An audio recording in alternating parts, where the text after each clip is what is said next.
రెండేళ్ల పాటు భారీ నిర్మాణాలపై నిషేధం. ఈ ఒక్క నిర్ణయం హైదరాబాద్ నుంచి అమరావతి వరకు ఆర్థిక వ్యవస్థను కుదిపేస్తుందా? వేల కోట్ల ప్రాజెక్టులు, లక్షల ఉద్యోగాలు, రియల్ ఎస్టేట్ భవిష్యత్తు ఇప్పుడు ప్రమాదంలో పడే అవకాశం ఉందా? తెలంగాణలో ప్రస్తుతం వేల కోట్ల రూపాయల భారీ నిర్మాణాలు జరుగుతున్నాయి. హైదరాబాద్ మెట్రో ఫేజ్ 2 దాదాపు 24,000 కోట్ల project. Musi river front development 15,000 కోట్లకు పైగా వ్యయం. రీజనల్ రింగ్ రోడ్ 30,000 కోట్ల భారీ ఇన్ఫ్రా ప్లాన్. ఇక కోకాపేట్, నియోపోలిస్, ఫైనాన్షియల్ డిస్ట్రిక్ట్స్ లో ఆకాశాన్ని తాకే హైరేజ్ టవర్లు నిర్మాణ దశలో ఉన్నాయి.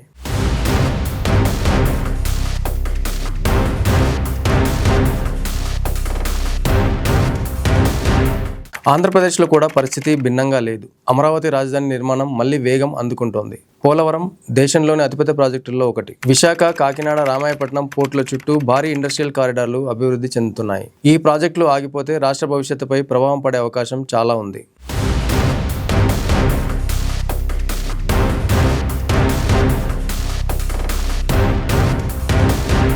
కన్స్ట్రక్షన్ రంగం ఆగిపోతే మొదటి దెబ్బ ఉద్యోగాలకే.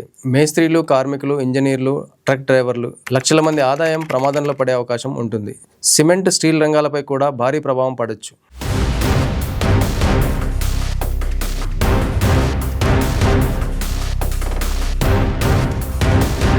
కొత్త నిర్మాణాలు ఆగిపోతే హైదరాబాద్ వెస్ట్ జోన్లో కోకాపేట్, నియోపోలిస్, ఫైనాన్షియల్ డిస్ట్రిక్ట్ వంటి ప్రాంతాల్లో రియల్ ఎస్టేట్ రంగం వేగం తగ్గే అవకాశం ఉంది. అమరావతి ప్రాంతంలో కూడా పెట్టుబడిదారులు వెనక్కి తగ్గొచ్చు.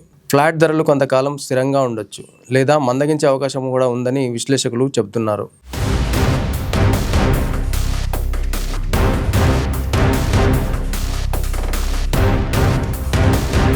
ఇప్పటి వరకు అధికారికంగా 2 సంవత్సరాల నిర్మాణ నిషేధంపై ఎలాంటి ప్రకటన లేదు. కానీ పర్యావరణ ఒత్తిడి, నీటి కొరత, ఆర్థిక సమస్యలు లాంటివి పెరిగితే భవిష్యత్తులో భారీ నిర్మాణాలపై నియంత్రణలు వచ్చే అవకాశాలను పూర్తిగా కొట్టిపారేయలేం.